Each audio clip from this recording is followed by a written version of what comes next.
DJI just launched the Mavic 4 Pro this morning. I'm sure you're coming here from watching 5 or 6 brand-sponsored launch videos from some great YouTubers that are lucky enough to get advanced access and share some of their impressions of the drone firsthand. And this isn't one of those videos. This drone has been talked about, speculated over, overshared, leaked for the last 6 months, and you know what? I kind of hate it. Why? Well, let's get into it. This is our Mavic 4 Pro launch day video, unsponsored, uninfluenced, unbiased. This isn't a review, this is a summary of everything we know and how I feel about the Mavic 4 Pro. Let's go. Okay, so first off, we're gonna break this video down into 3 main pillars. Why? Why does this drone exist? What's so good or what's so bad about it? And finally, who is this drone for or who isn't it for? By the end of this video, you should understand everything that there is to know about the Mavic 4 Pro and whether or not you should buy it. Like, should you spend your cold, hard-earned money in this economy on this drone? Come on, let's find out. All right, so why? Well, the Mavic 4 Pro, while the 4th generation in the brand, is actually the 21st drone from DJI to bear the name Mavic. We had the Mavic Pro originally in 2016, the Mavic Pro Platinum in 2017, the Mavic 2 Pro in 2018, and the Mavic 2 Zoom also in 2018. Then we had the Mavic 2 Enterprise again in 2018, and the Mavic 2 Enterprise Dual in, guess what, 2018. In 2021, we had the final breath of the Mavic 2 series in the Enterprise Advanced, and then at the end of 2021, we saw the launch of the Mavic 3, which had 2 cameras on 1 drone. This was immediately followed by the Mavic 3 Cine, the first folding drone with Apple ProRes and an onboard solid-state hard drive. In 2022, the single camera Mavic 3 Classic, a more affordable version, was launched, and then in 2023, the Mavic 3 Pro and the Pro Cine were launched, both of them with 3 cameras in 1 gimbal. Also, back in 2022, DJI released a mission-specific Mavic 3 Enterprise drones with separate thermal mapping and multispectral payloads. So if you're keeping count, that's only 17 drones, but there were a couple more weird prototypes and a special 2.0 versions of the drones along the way that were basically not really marketed for here in North America. Oh, and what else? Well, yeah, there was the 1st generation Mavic Mini and the Mavic Air 1 and the 2, and then they dropped the name. So, but yeah, that's enough ADHD about drones for now. So again, why does the Mavic 4 Pro exist? What was wrong with the Mavic 3 Pro? Arguably nothing. Like, the DJI Mavic series is meant to be the best flying camera drone on the market that can fold and fit in your backpack. DJI says that they target those who put image quality above all else except for portability and that need more imaging capability than what the Air series offers. Right? We can consider that the Air series is probably the perfect center between image quality and portability, with the Inspire 3 being at the very top end and the Neo being at the very bottom end. So the Mavic 4 Pro is meant to march along and continue that trend, filling the gap between the cinema grade $13,000 DJI Inspire 3 and the adventure blogger $1,000 DJI Air 3S. Currently, the Mavic 3 Pro starts at $1,839 US, with the Cine version only being sold in a combo that starts at $4,000 US. So back to the why. Well, here's my first thesis: market demand and stagnation. I believe that this new drone exists because if you don't iterate on your product, you're not going to drive market demand and you're not going to have consumers get excited about your brand and potentially either sell the latest version or the last version of your drone. There's some argument that this is some kind of halo product for DJI at the consumer or prosumer level. So the halo product being the most expensive product that probably doesn't fit for everyone, but it has to exist because otherwise they're not going to talk about you. In the car world, this is called race on Sunday, sell on Monday. And by race, they mean win. But you have to be the best. If you're not going to be seen as the market leader, it's going to be hard to get everyone excited about your brand. Secondly, nobody goes out and spends hundreds of millions of dollars on developing a new product when they're already the market leader and, dare I say it, potentially in a position of monopoly, unless there's a perceived threat to their market position. What threat are we talking about here? Well, let's talk about silicon. The chips that run these drones, and the Mavic 3 Pro is still running the ones that came out in 2021 or even 23, that chip supply could potentially be running out. The manufacturer of the chip may have moved on to a smaller process node, which means it costs money to either stockpile existing inventory or force a redesign of the chip for DJI to continue to support that platform. I don't think it's the only reason, but with my zero knowledge of component manufacturing, I'd like to think it could be one of them. You can, again, call me an idiot in the comments if you like. Well, let's talk about the final reason why this product or any product version 4.0 would exist. The reason to spend $1 billion potentially on anything new and develop it is, well, what problems does it solve? When consumer drones as we know them started to hit mass market back in the early 2010s, they solved some problems that consumers hadn't been able to solve on their own ever before. Of course, the first problem was getting a drone into the air without crashing it. Second problem, well, we want a camera on this drone, so DJI started integrating GoPros, and eventually they built their own camera systems. Then they solved the problem of portability with the Mavic series being able to fold and fit into your bag. After that, we started to see compounding problem solving right as the rate of growth and the capabilities started to accelerate. We would see things like 4K video, better image transition, obstacle avoidance, sub-centimeter precision with RTK, and so on and so on. Like the curve started to really rapidly increase. Somewhere around 2020, to me, it feels like the problem solving per iteration, so the curve rate, probably peaked. Maybe even somewhere around the Mavic 3 when we got omnidirectional avoidance and a generously large camera sensor and 2 lenses all in one drone at one time. Around that time, we also saw DJI start to split up the lines and really specialize like I talked about. We had the Enterprise Mavic 3 series, we got the Avata series for FPV, and we got the Matrice 300, 30, and then now the 4 series. DJI's product stack keeps getting wider and wider with more and more options being concurrently available at the same time. So over time, the number of problems being solved per iteration of the drone has gone down the curve, and I feel like we're past the peak. If you think about it, we're likely not going to see another .com or AI singularity moment in drones, at least for a while. What problems does a Mavic 4 Pro solve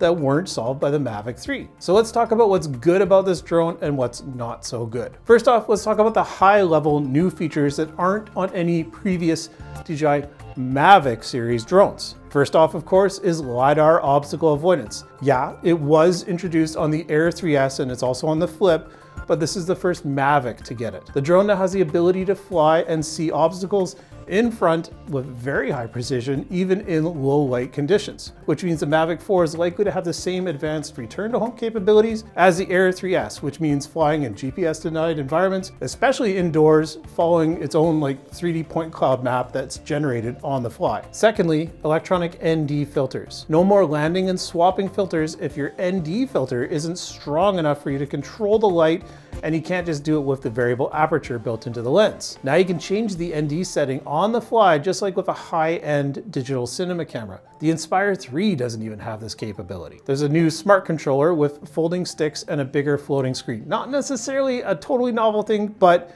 the DJI RC Pro V1 was last updated in 2023, and frankly, the screen was too small and the ergonomics just weren't that great. The RC Pro V2 has bigger sticks, a more relaxed feel, and a much bigger floating screen, kind of like the old Phantoms with the integrated screen. So it's not really novel, like I said, but if you're in the custom FPV world, they've seen this before, but the ability to fold those sticks in behind the screen means less time spent setting up and taking down your drone. Okay, so now let's talk about updates to existing features. The image transition system has been updated to the latest version 04 Plus, which is a tri-band radio, meaning longer range, lower latency, better image quality, and less interference, especially in busy environments. The rumored specs I saw mentioned 10-bit video streaming over 04 Plus, which is pretty interesting if that actually panned out to be true. Again, 04 Plus is a big jump if you rely on live streaming out to an HDMI feed like my buddy Matt Matthews over at Blackhawk Aeronautical does for his hockey games. In most other situations, the 15,000 meter or 15 kilometer range of the Mavic 3 Pro with 03 Plus is probably still fine. That's way farther than you can see. I personally rarely ever had a signal dropout that wasn't at a distance that would probably be pushing into beyond line of sight territory. And you know what, actually, come to think of it, with the new Canadian drone laws that are coming out for extended visual line of sight in November,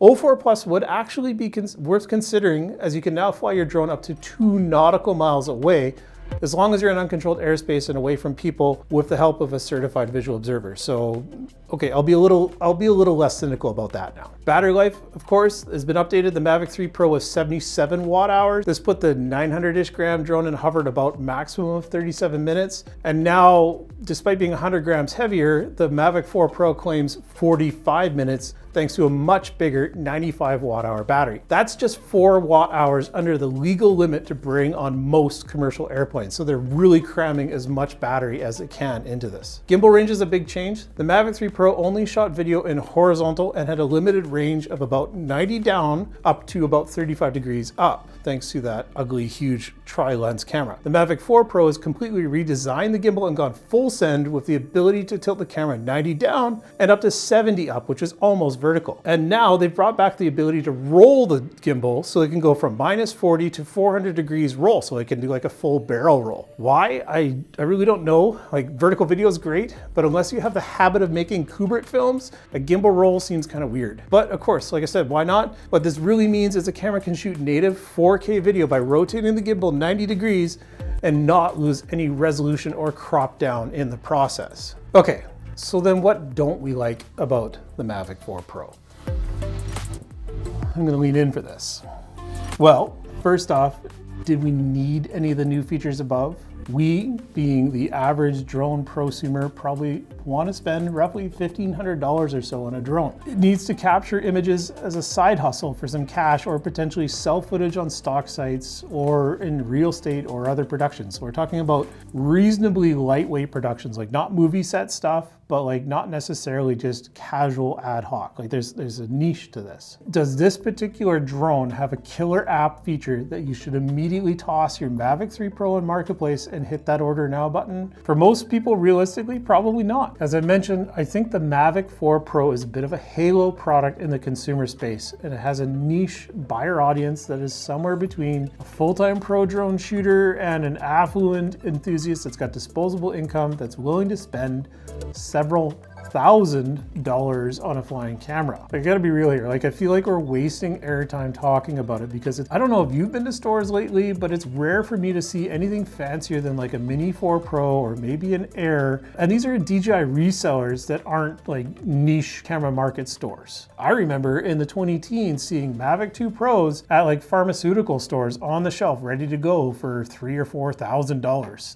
It's just not there anymore. So what else don't I like about it? Well, DJI has diluted the Mavic series more this time around with the launch of the Matrice 4 that happened earlier this year. They've created drones that don't have common batteries with the Mavic 4 series. And why does that matter? Well, if you're a drone service provider that flew the Mavic 3 Pro or the Mavic 3 or the Mavic 3 Thermal or Enterprise or Multispectral, you could use the same batteries. And now at like $250 or more per battery, this strategy meant that you could add drones for more tools without having to double up or double invest in multiple battery systems. Maybe DJI will launch a Mavic 4 Enterprise, but I really doubt it. The Matrice 4, which is already out, is only 110 grams heavier than what the Mavic 4 Pro is. What we're more likely to see is the Matrice 40, or there'll be, of course, like a new 400 series Matrice for the mid-size enterprise market before we see another small folding enterprise drone. And I'm gonna say it, I hate the Mavic 4 because the timing sucks, and the price honestly is gonna suck. The rumored prices that we've seen just plain suck. Like, everything sucks right now for consumers, and this is absolutely gonna face some massive tariffs in the coming weeks or months unless something dramatically changes. So as a Canadian, I feel for you guys. I feel for you down south. I think this really sucks for you. And of course, trust me, it does suck for us too, because we won't be exempt from tariffs. They have a network effect on pricing across the market, whether or not it's gonna drive the price up for everything. Even if we don't get taxed on it directly, we still pay more. So who is this drone for and who shouldn't buy it? If you're a new pilot and you're considering buying a Mavic 4 Pro as your first drone, it's probably kind of the same as buying your 16-year-old child a brand new BMW. Probably not the best parenting decision out there. probably start with something a little bit simpler and a little bit cheaper. If you're a hobbyist and you're a consumer and you aren't making money with your drones, there are honestly so many better options that you could spend your money on and grow into this ecosystem and probably get almost the same results. Let's consider the feature difference between the Mavic 4 Pro and its predecessors like the Air 3S, the Mavic 3, or honestly even the Mini 4 Pro. This is a 3, never mind.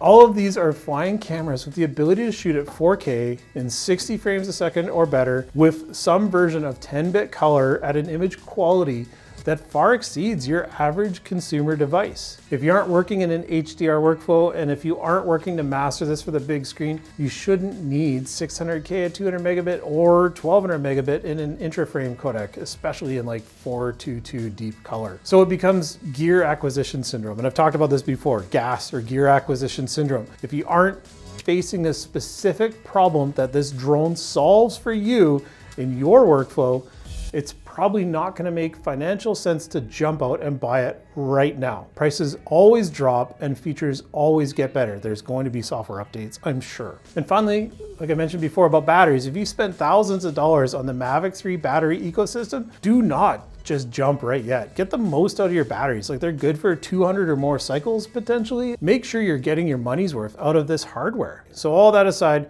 who should buy the Mavic 4 Pro? It's for people that work in an ecosystem that need, of course, the best possible image quality in the smallest or most compact platform. Again, this is like a no compromises price point to some extent, right? The DJI Inspire, it doesn't make sense to you because you don't want to spend $60,000 or more because you can't just buy the drone. You got to buy the lenses, the software, the batteries, the entire system, and then you have to have backups. The Mavic 4 is meant for someone who prioritizes HDR, log color, dynamic range, low light capability, resolution, and of course, bit rate. Honestly, if you heard one of those features and think, yeah, I need that, it's gonna make my life so much easier, well then absolutely, this is a drone for you. If it comes through on all of its marketing specs and promises and delivers what DJI promises it to do, then of course, it's the drone for you. Like I said though, this is not a review. This is an analysis of the drone based on everything that's out today, and ultimately the decision's going to be up to you. We're here basically to provide an insight into how we decide whether or not we're going to buy a new drone and add it to our fleet. So does this drone solve a problem that we have right now, and is that problem worth the price of upgrading? Well, I'll tell you this. I'm not saying we aren't going to buy one, but I'm still not sure that we need one. And ultimately, the fact that we will likely buy it